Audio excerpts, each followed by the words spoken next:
Good afternoon, everybody, and welcome back to Fantasy Friday. So, last week we were reading The Tiger and the Wolf by Adrian Tchaikovsky, and we saw our protagonist, Maniye, run into a bear with her friend Hesprec, and Broken Axe, the man who has been tirelessly pursuing her throughout the north, also met up with that same bear. So now they were all at the same campfire together, which is a little bit awkward and perhaps dangerous. So, let's read the next two chapters, 15 and 16, and see just what comes of that meeting. So, here we are with chapter number 15. Amian Shatterzoak is returned, Kalameshli announced. Akrit was out on the training ground, pushing himself hard, working up a sheen of sweat despite the cold. First, he had been wrestling with a few of the younger hunters, showing them just how little youthful vitality was worth against experience. Then he had called out Smiles Without Teeth, the biggest man there, whom none of the youngsters had yet dared challenge. Akrit knew Smiles well, though. Big and strong, but without imagination. And loyal in the bargain. Too loyal, perhaps, to show up his chief before the tribe. There had been a time when Akrit had known he could beat Smiles easily, matching his skill and speed to the man's strength. Now he beat the man, throwing him twice and then forcing him into a grunting arm lock, and yet there was a nagging doubt in his mind that would not be silenced. How much of this is he giving you? How much could you truly take by force? The fear and the anger that always followed on its heels made him twist Smiles's arm more savagely than he had intended, and he cast his henchman sprawling on the hard ground. For a moment he wanted that other kind of fighting, the serious kind. He wanted to get his teeth bloody. He stared about him at the hunters there, who had killed in their time, both as beast and as man. He found that he was desperate to be challenged, desperate to be brought to bay now, while he was still young enough and strong enough to tear the hide of any upstart who tried it. What were they all waiting for? Didn't they want to be chief? And yet he knew what they were waiting for, any one of them with a drop of ambitious blood in them. They were trailing him like a good hunter should, letting him tire and tire as the years rolled by beneath his feet. Why attack the buck when he is full of pride and life, when you can run him to his knees and then open his throat? Now, with Smiles Without Teeth struggling back to his feet, here was Kalameshli with news. Akrit did not ask the obvious question. Not here. Not before everyone. Is the girl with her? He could see it, anyway, from Kalameshli's expression. Amian had come home without her quarry. He glowered about at the younger men, and then they dropped their eyes gratifyingly, none of them wanting to confront his wrath. With that brief, petty satisfaction, he dragged his cloak about him and stormed off to his hall. Kalameshli would bring Amian to him, he knew. Out, all of you! He bellowed as he entered, scattering thralls and wives. Underfoot and listening, every one of you! He slapped a young deer tribe slave as she tried to scurry past him, sending her tumbling to the floor. Out! For just one moment, old habit prompted him to go and root the girl out of her den up above, as he had been forced to do on other occasions when he wanted quiet counsel with Kalameshli. But it prompted him to go and root the girl out of her den up above, as he had been forced to do on other occasions when he wanted quiet counsel with Kalameshli. But no, of course there would be no need now. Nobody had mentioned her since she fled, or nobody had dared to do so to his face or within earshot, which was not the same thing. He had no doubt that his errant daughter had become the talk of the winter runners behind his back, and probably the news had got as far as the Moon Eaters, and the Swiftbacks by now, for that matter.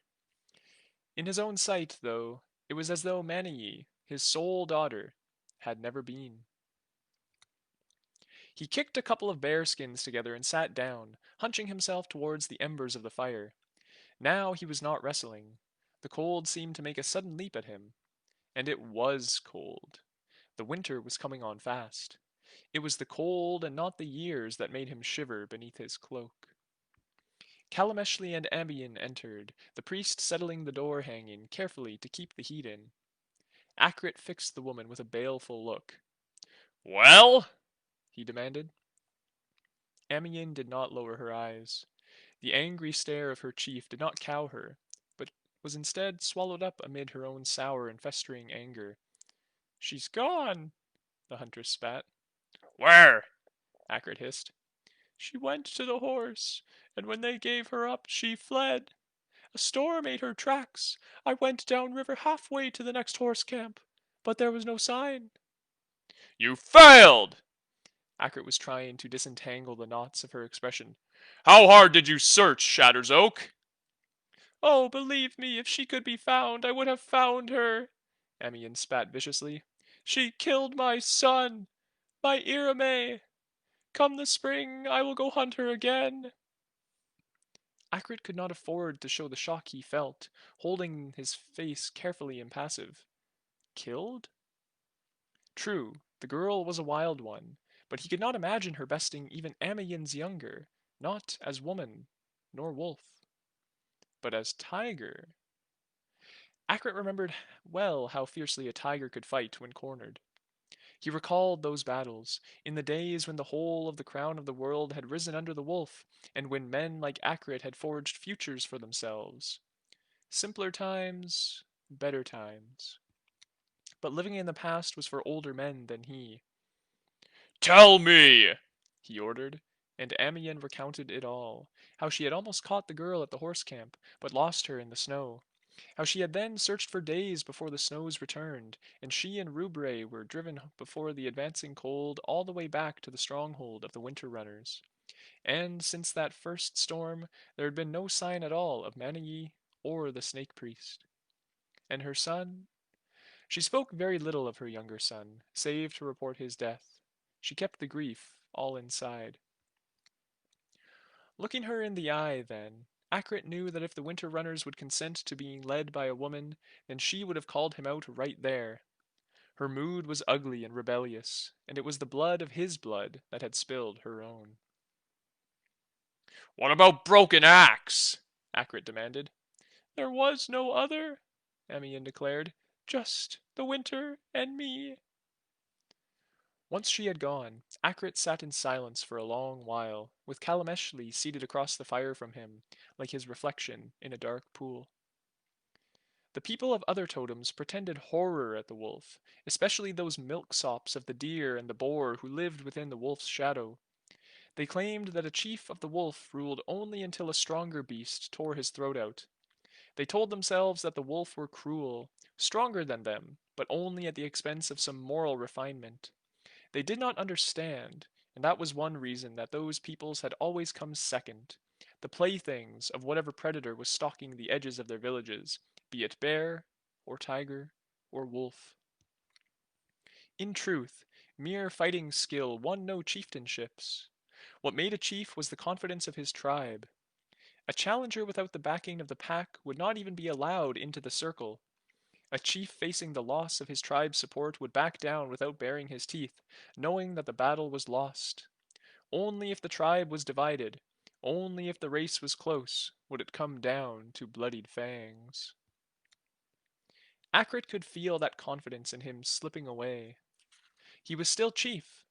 The winter runners would still follow him, but for how long? How long, with one as respected as Amiens gnawing away at his support like an old bone?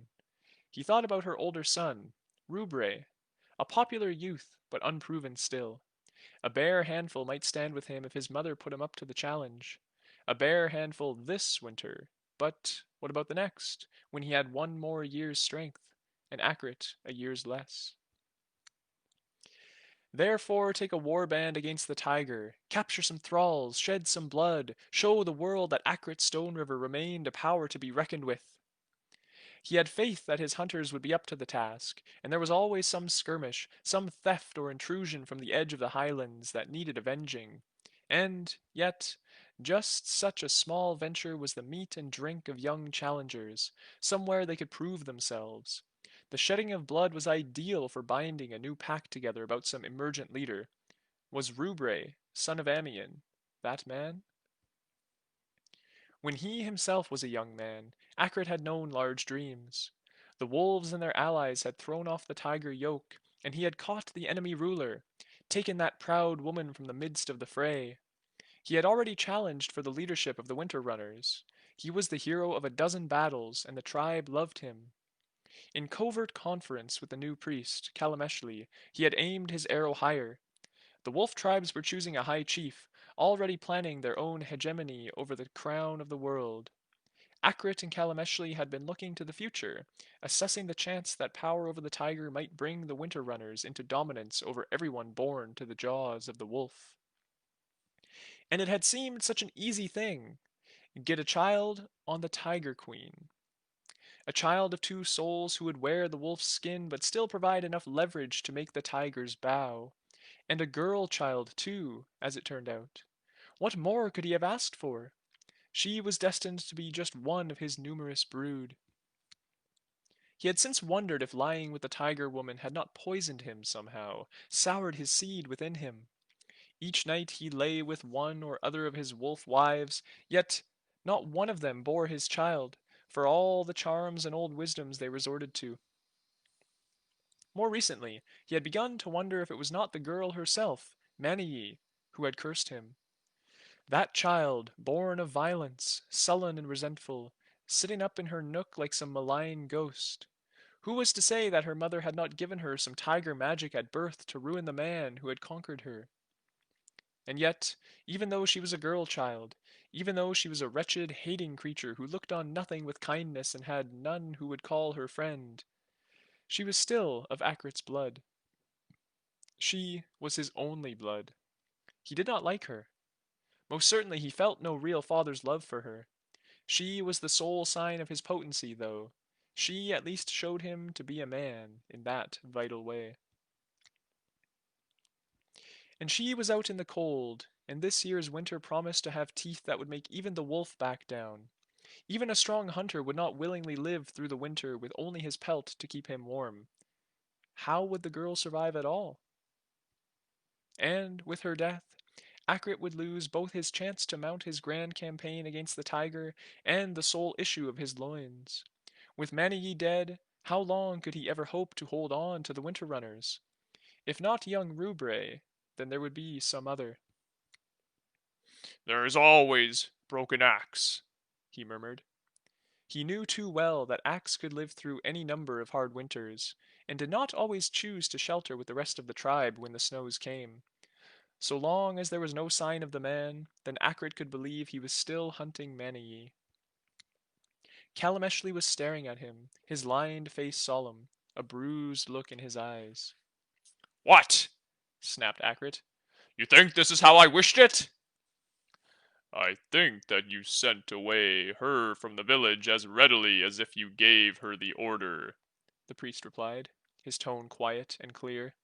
"Your mouth, your words.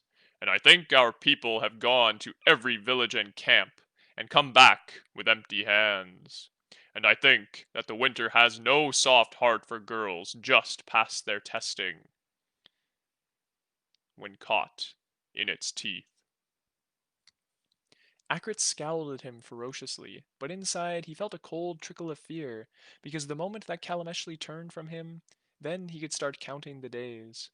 He and Kalameshli had always been two wolves running abreast on the hunt, knowing each other's movements and working together without fail.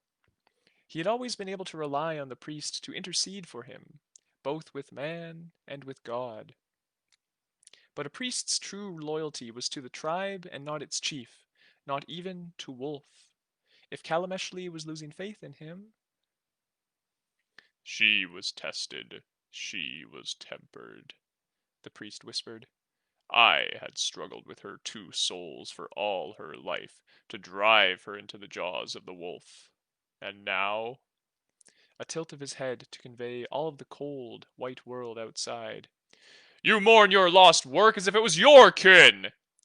Akrit told him harshly. Kalameshli's head snapped up again, and for a moment the two men just stared at each other, the balance of power shifting between them. Akrit felt as if he was grasping a rope, putting his whole weight on it, seeing if it would part suddenly and betray him. But better this now, when it was just the two of them here in the hall, than on some other occasion before the whole tribe. But it seemed Kalameshli was not quite ready to break with him. Not yet. There is always Broken Axe, the old man echoed, still seeming to cut to the heart about the girl's desertion. There is no other like him in the hunt. We must hope that Wolf has found our sacrifice sufficient, and smiles on us. Winter had already prowled into the northern reaches of the crown of the world by then, and daily it stalked south, doing battle with the sun and extinguishing its fires. The winter runners, as with all the people of that land, withdrew into their village and trusted to their stores of yams and wood, quamash bulbs and salted meat. Winter, that great god, was driving his warbands towards the coveted warmth of the southern lands. Some day, so the stories said, he would not permit spring to end his campaign, and would cover all the world in ice. It was not a story that any except children believed, and yet, at the same time, Akrit knew it to be a parable, a tale of what the wolf might accomplish if it could bring all the crown of the world together under a single banner. The world could belong to the wolf. There were still some travelers abroad. The snows were not so fierce yet, and the better trodden paths were clear. A few late coyotes arrived with goods, or in some cases just to beg. A crow trader down from the Erie braved the mockery and disdain of the winter runners in order to trade a welcome bag of salt for meat. And there was a messenger, too. She rode in on a horse society mount, a stern-faced woman of the wolf, swathed in furs and with a woolen scarf drawn up past her nose to ward off the cold. A woman, but a hunter, too, no doubt about that. She traveled with two spears holstered behind the saddle and a bronze axe at her belt, and she rode as easily as the horsemen themselves, swinging herself off the back of her beast to stand before the winter runners. She was recognized quickly, an older man and woman from the runners coming forth to greet her. All the wolf tribes were connected by bonds of kinship, and it was common for messengers to be sent to where they might expect blood relatives to vouch for them. Strangers could find an uncertain reception in wolf lands. Her name was Velpay Bleeding Feathers, of the Many-Mouths tribe, and the spray of quills she wore in her hair had come from Erieman raiders that had fallen to her spears. She had come to speak to Akrit, and, by the time that was known, the entire tribe was aware that something important was afoot. Nobody would send out a messenger at the dawn of winter for small matters. Akrit received her in his hall with his wives and thralls, with Kalameshli and a score of other households represented. He wanted Bleeding Feathers to go back home with the right impression of the winter runners. The news she brought must wait, of course. First there was food and drink laid before her, and she ate with careful politeness, sampling everything, her eyes on the people about her. Now she was their guest, and they her hosts, and a curse be on whoever might act to break that bond. All through the ritual, Akrit's mind was busy. The high chief of the wolves spoke for the many mouths. Word from that quarter could mean many things. Was it war? Were the tribes being called together for some great campaign? Was it time at last to storm the Erie and put those thieving cowards in their place? Thinking of the possibility made Akrit feel like a young man again, or closer to one than he had felt in a long time. What a chance that would be to impress other tribes with his strength and cunning, laying the groundwork for his ambitions. He found that he would greatly welcome any rumors of war. At last, the woman stood before Akrit's fire, ready to impart her news. "Stone River of the Winter Runners," she announced. "I bring the word of the Many Mouths." Kalameshli shifted beside him, and Akrit nodded, frowning. The two of them were working together, as they were used to, faced with this intrusion of the outside world, knowing each other's thoughts without needing words. Word of the Many Mouths indeed, and yet not the word of their chief? In that moment, the true meaning came to Akrit, but he shook it off, still clinging to his fond hopes for the opportunities that conflict might bring. Maninli Sevenskins, he who forged the iron of the wolves, tiger killer, war chief, father of hosts, great chief of the many mouths, and high chief in the jaws of the wolf, Velpe recited. Now he feels the breath of the wolf indeed. She told it like a story, as such news should be told, and a stir went through the listeners. It was winter. The breath of the wolf was only cold. The words meant one thing, dress them up as the speaker might. The high chief of the wolves knew it was his time to pass on. Too soon, Akrit thought, though he revealed nothing of it in his poise or face. Give me a year, maybe two, and the girl to use as I will, and then let Meninli walk off into the winter. But not now. Maninli is strong yet, he declared. I remember him when we broke the tiger at the field of many waters, his bear killer sheathed in blood. None could face him. And yet, Akrit himself had been young, so young then, and just coming into his own strength. Maninli had been the man who brought the tribes together, who roused the whole crown of the world with his victories and his mad courage, a man chasing death into the tiger's very throat. And even then he had not been a man in the first of his youth. And he was old now, old enough to fear the death that comes in sleep, old enough to feel the wolf's breath. Never was there such a war leader, Akrit went on, because such a eulogy was expected. Never was there a man to follow but Sevenskins. Fierce he was, swift as storm winds, strong as the rivers in thaw. He found that he was genuinely sad, mourning not for the lost man, but those lost days. Do the many mouths call? Will the winter runners hear? More ritual exchange. She meant that old Sevenskins was turning his back, walking away from all that he had known and been, walking into the wordless dark. A hunter or a hearth-keeper might call to immediate family. A figure greatly admired might call upon a whole tribe. Sevenskins, high chief of all the wolves by the agreement and support of the leaders of every tribe, called upon the whole crown of the world to witness his passing. There was a fulcrum moment in which Akrit Stone River's world hung about his trust in Kalameshli Takes Iron. He cocked a sidelong glance at the priest, who was already nodding, an unspoken, spontaneous plan of action coming to both of them simultaneously, one that would require Akrit to put the utmost faith in the old man. They had argued over Maniye's loss. Indeed, the priest seemed to take the business far more personally than Akrit thought reasonable. In the end, though, they were still like brothers, as they had been when they led the warriors of the Winter Runners against the tiger to cut them some new stripes. The winter runners here, Akrit announced. Akrit Stone River, their chief, here's also. The words quietened the murmur of discussion that had arisen around him. The Winter Runners would not just send an emissary, some bloodkin of the many mouths, to honor the High Chief. Akrit himself would make the difficult journey. He would witness the old man's passing with his own eyes. He would spend the winter amongst another tribe, and Kalameshli would guide the Winter Runners in his absence. If there was some conspiracy, some ambitious challenger prowling at the edge of Akrit's firelight, that would be their time. If Kalameshli was not loyal, Akrit might find the tribe turned against him when he returned. But he trusted Kalameshli. Despite harsh words, he found that a world without the priest by his side was beyond his bargaining. And he would take Amien's elder son with him in his retinue when he traveled.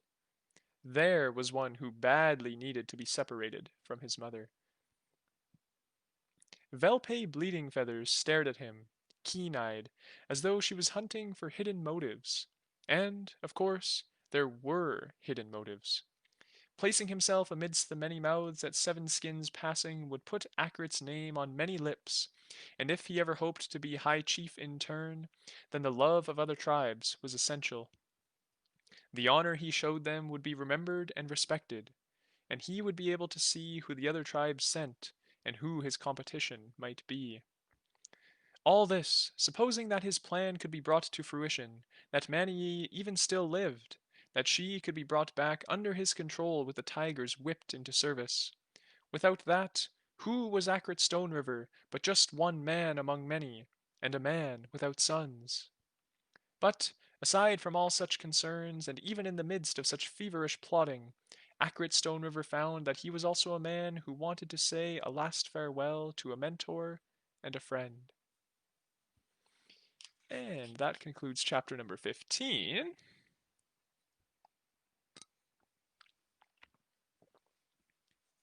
So, some stuff cooking within the wolf tribe.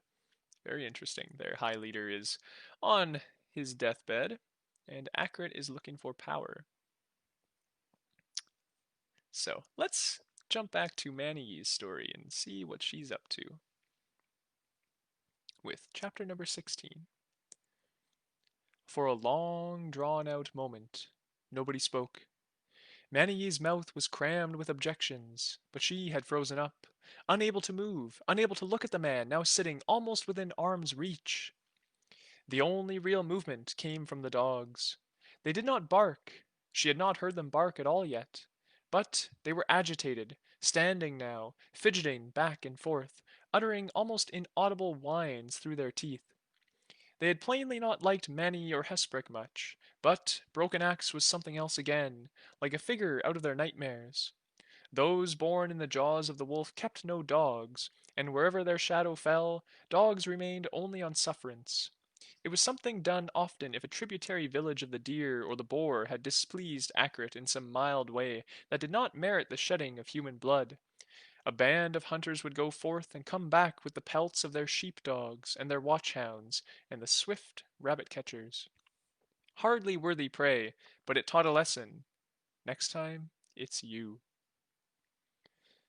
Dogs possessed souls, albeit small ones that would not bear the weight of a human body. Although their mute minds could not know what Axe had done, perhaps they sensed their kin's blood on him somehow. Or perhaps it was just that long enmity between the wolf and the wolf's tame bastard. Whichever, Maniye clutched desperately at it, for Loud Thunder's dogs perhaps had some influence on him. Was he guided by their instincts? All this was faint hope, when he plainly knew Broken Axe somehow. But then, Axe traveled all over the crown of the world, and beyond. Perhaps everyone knew him, and knew to fear him. There's no more fish, The huge man blurted out suddenly. didn't think there'd be such a grand gathering. For an instant, his forlorn expression made her feel guilty. The fish he had shared out had been intended for his stomach only. Then another ember of hope flared within her. She had some claim on him, under the laws of hospitality. He could not feed Broken Axe, so surely he would have to take her part against the man, no matter what their previous association. But Broken Axe had a bag at his belt, and he stripped off his gloves and dug inside it, coming up with bundles of meat. Not much, but fresh. The remains of some luckless creature he had happened on along the trail. Loud Thunder nodded appreciatively. Good! Very good! You are welcome to my fire. He almost snatched the flesh from Broken Axe and quickly put it on bone skewers propped over the flames. So, He went on, this task accomplished. Broken Axe, the wolf who walks by himself, and not seen in these lands for 2 years? 3. So long, is it? And now, here you are. Maniye was hanging on every word, trying to comb out what manner of shared past united the two men. Both were of an age, and both were plainly quite happy with the company of the wilds. Was that it? Some chance meeting in the forest years before? She sensed they were more than simply passing acquaintances. You always knew I'd be back this way some time, Broken Axe said easily. And now? Here you are, the big man repeated. Not scared of him, but scared of what his being here means, perhaps? It's a small matter. The wolf hunter's tone was almost flippant, but Maniye could tell he was choosing his words carefully. Long way to come for a small matter, Loud Thunder muttered. This pair now, they come to bother me as well, eat my fish, disturb my dogs. All sorts of strange they are. Did you ever see such a man as this in the crown of the world? Not in the crown of the world. Broken Axe's face wore a mild, polite smile, his hand still resting in his lap. Maniye had the sense of him stalking, a measured and delicate approach into striking distance. And in such company, The huge man fished. Broken Axe just shrugged. a small matter. Somehow, in his nod and intonation, he was plainly referring to Maniye. Little Maniye sitting on the far side of Hesprec and feeling cold to the core where the fire could not reach. Ah, A neutral sound from Loud Thunder at having the situation confirmed. she is far from home, Broken Axe explained pleasantly. she is looked for there. Is it so? Loud Thunder nodded, as though reflecting on the fecklessness of young girls. Maniye made a noise. It was meant to be a word, a denial, but instead it was just a noise. Still, the big man cocked a shaggy eyebrow at her. Hmm? He will kill me! He killed my mother! Her mouth was open, but the dark stone gaze of Broken Axe transfixed her, and all that came out was a sort of croak. Why do you care? Thunder asked the hunter, as if any sane man would let runaway girls die out in the snow to teach them a lesson. For myself? Why should I? But her father cares. That was too much. At last, Maniye found her voice. He doesn't! Her squeak of protest seemed to echo about the hollow. He's never cared, except to use me! And it was a bizarre relief to put her new understanding of her father and her whole life into words. I've been nothing to him, ever, but a thing, a tool. If she thought that revelation would somehow wring compassion from the giant's heart, her hopes were broken in the shrug of his massive shoulders. Life He grunted. is hard. Why make mine harder? I don't want to know any of it. And yet, he was still not letting go. Maniye pictured the two of them in their stepped forms, teeth sunk in her body, tensing themselves to pull. Just so. Broken Axe agreed, and he too was obviously still aware that he had some work to do. But I am sent, and she is her father's daughter, and he is chief of the Winter Runners. So I hunt her. And a tacit threat, perhaps. That is who you will make an enemy of. Loud Thunder sighed enormously, voicing a mountain of sorrow at all the ill ways of the world. And him? A cock of the head towards Hesprec. I don't care about him. Probably no one does, Thunder agreed. The old serpent sighed. If I were permitted to speak, I would say that I am a priest much beloved of Snake, who moves beneath us all. And when I was slashed within the crown of the world, there were yet some who knew that to harm a priest was to open the way for 100 curses. Loud Thunder shrugged again. So Little Feet here is a runaway, and Many Words is all sorts of lost, and proud along with it, and you are doing the winter runners running for them. He began taking the meat from the fire, obviously satisfied with its condition. The dogs got fed first, and then he cut strips for everyone, a swift and equitable division. Tracked her a long way, Thunder got out, around a crammed mouthful. Good hunt, that. Good run from her, too. Till now. Until now, Broken Axe agreed. Thunder glanced at Maniye, meeting her gaze. Seeing her unable to eat, sitting there with her hands crooked into claws, rigid with tension. Said you killed her mother, too, He observed idly. It's not true, came Broken Axe's smooth reply. Liar!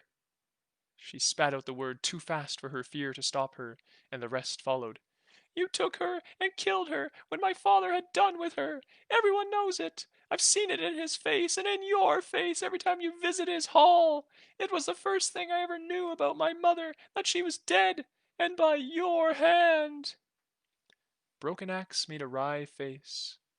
Listen to the foolishness of women. Thunder, you know me? I do know you. And it was a pronouncement that came down on neither side of the argument. You think? When we were young and we roamed with a war band, strange lands, strange faces, we saw many things, some terrible things, some that were made so by our own hands. Do I know what you've done or not done since? How can I? And do you care? This is a matter for the wolves to bother himself with. I saw how she was a tiger when she stepped, Loud Thunder said carefully. If these two men had been wrestling or brawling, this would be the moment that a blade was drawn. Broken Axe went very still. Loud Thunder, he said softly, this need be no burden to you. It is a trouble of the wolf. And, seeing the bigger man's raised eyebrow, and the tiger, if you wish. None of yours. and yet, now I'm curious. Thunder replied implacably. His eyes flicked from the hunter to Maniye herself. You will kill me? She got out. Not true, Broken Axe put in quickly.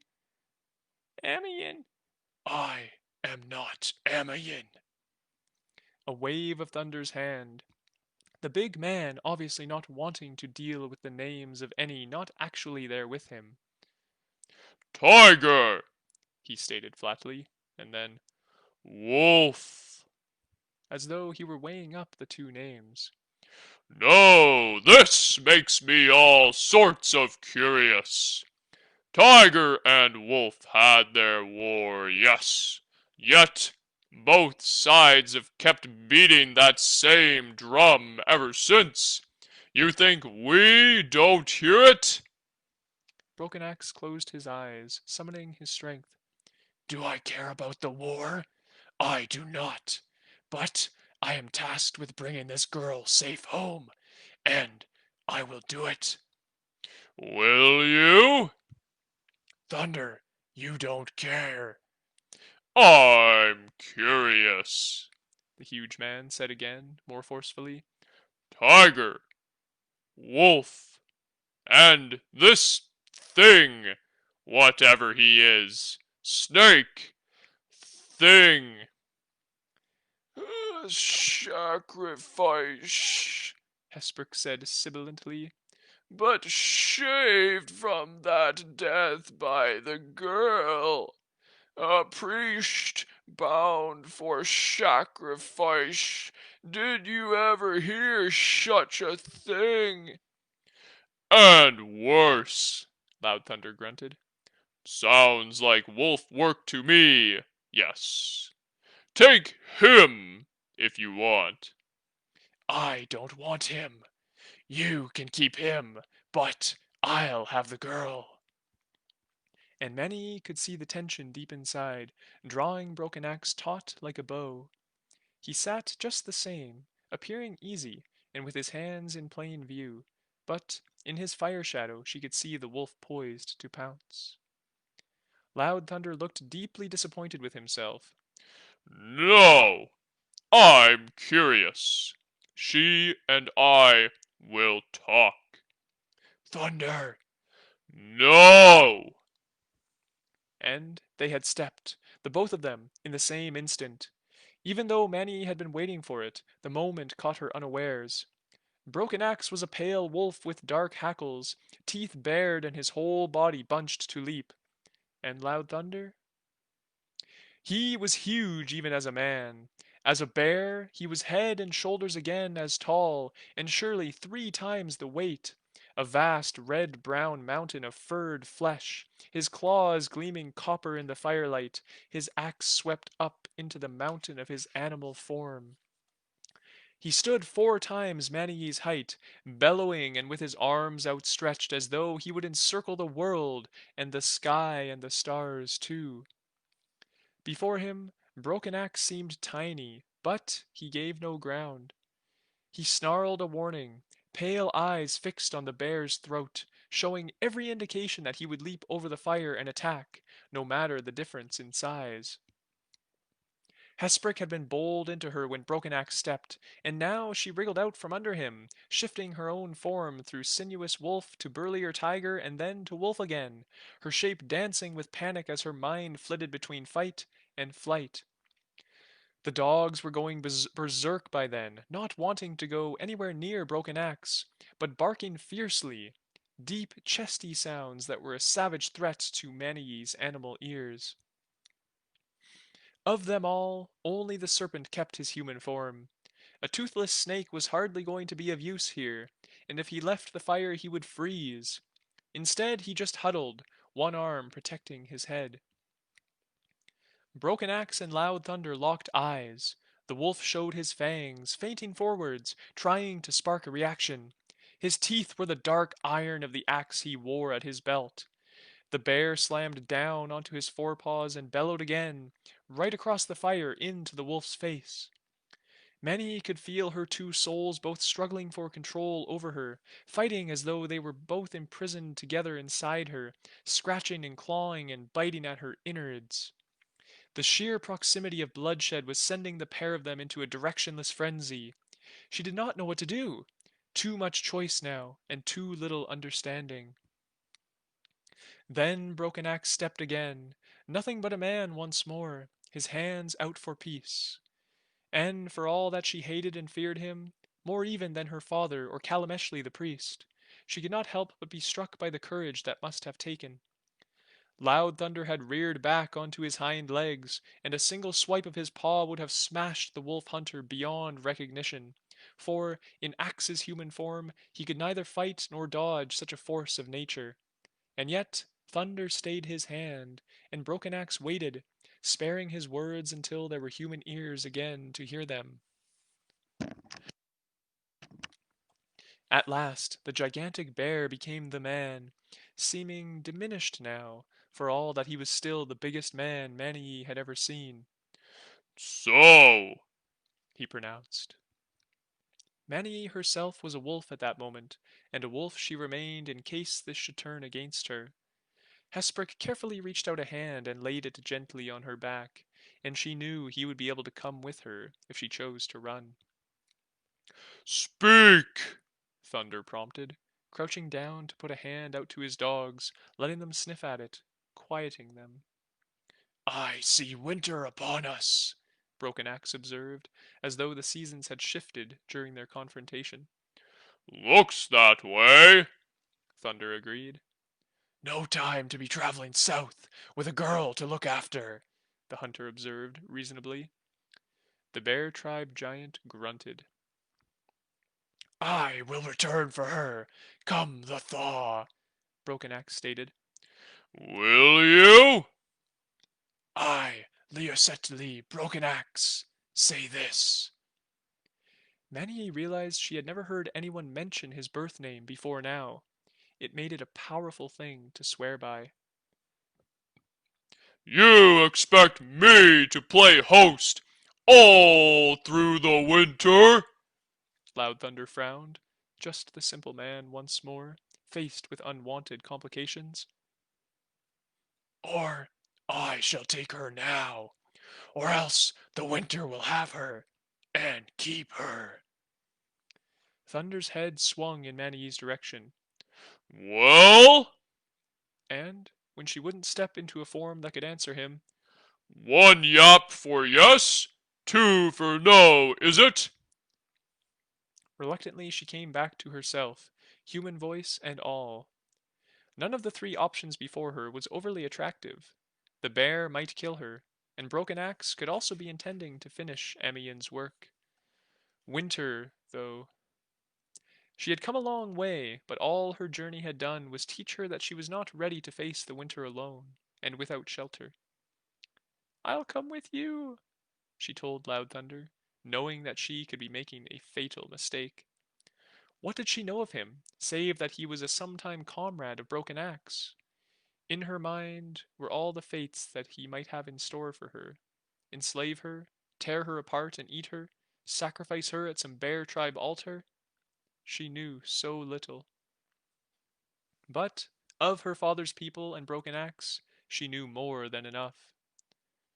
You too, I suppose. Thunder rumbled at Hesprec resignedly.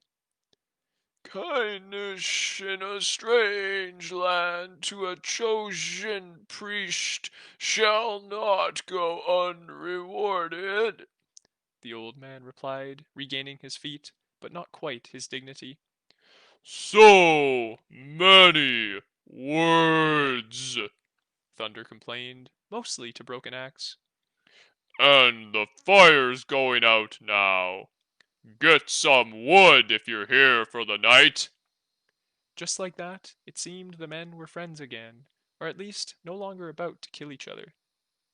I'll not disturb your dogs further, Broken Axe said, sounding sad. I can find my own shelter, make my own fire. The wolf that walks by himself. Good, good, Thunder agreed. just like always. Manny glanced between the two of them, sensing the edges of their shared history, however long it had been.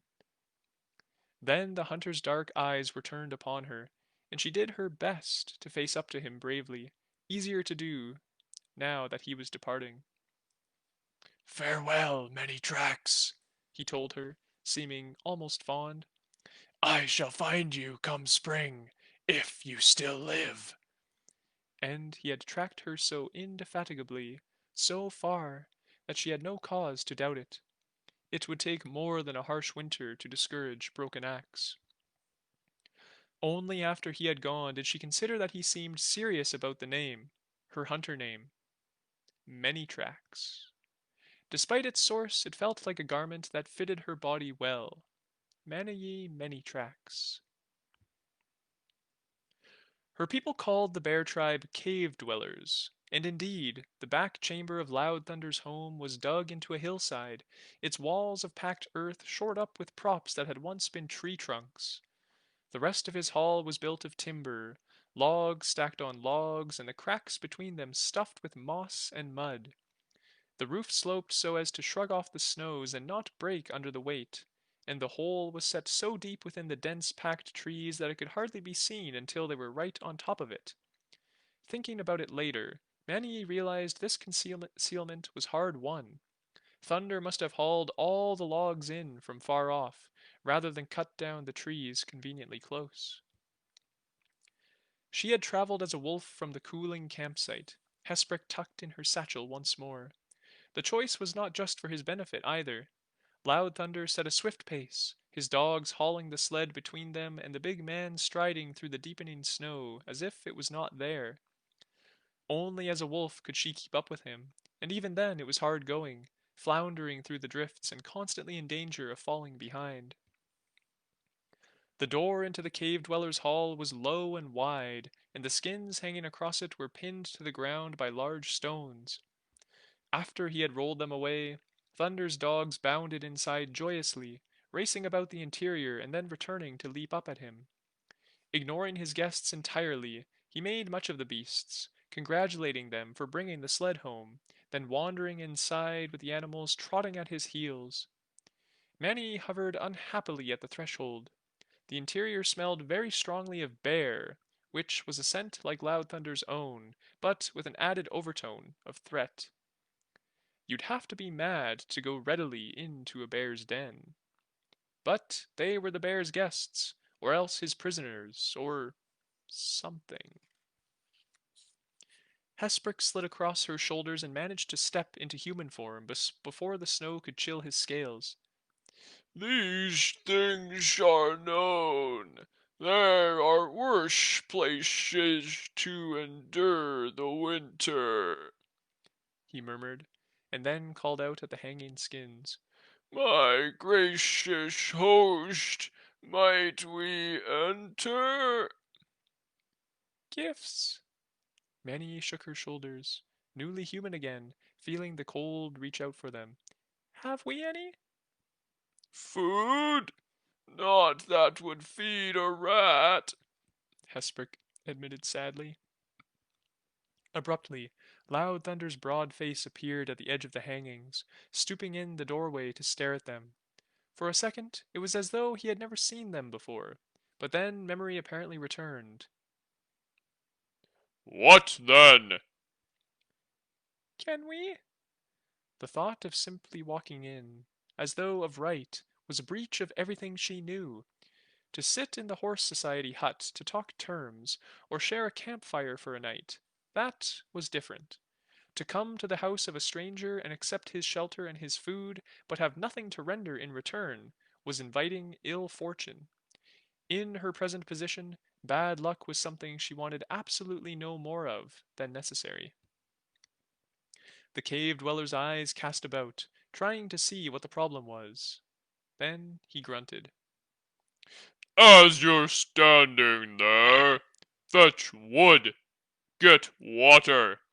Someone needs to break the ice on the stream. Some wood left, just a little, out in the store. And he vanished inside again. It was not exactly a princely contribution, Maniye knew, but it would satisfy custom. In the end, she had to perform both tasks. Hesprec was not even strong enough to crack the ice. Perhaps he did not fear bad luck, or perhaps they did things differently wherever he called home. When she asked him, he assured her that the mere presence of a serpent priest was gift and blessing enough, and she could not tell if he was being serious. Inside, Loud Thunder was feeding the dogs. He barely glanced at his new guests as they entered, despite his standoff with Broken Axe in order to get them here. But then the winter would be long, and they would have quite enough of each other's company, one way or another, before its end. And that is the end of chapter number 16. So, a fairly profitable de escalation of the encounter at the fire pit. Broken Axe slumped off with no Maniye, and now Maniye has a place to stay for the winter. Now, she's staying with a bear, which is scary, but they seem to be getting along fine for now. So we'll have to tune in again next week and subsequent weeks to see what becomes of her and Hesprec within the bear's care. So until then, I wish you a wonderful weekend, and I'll see you next week. Bye now.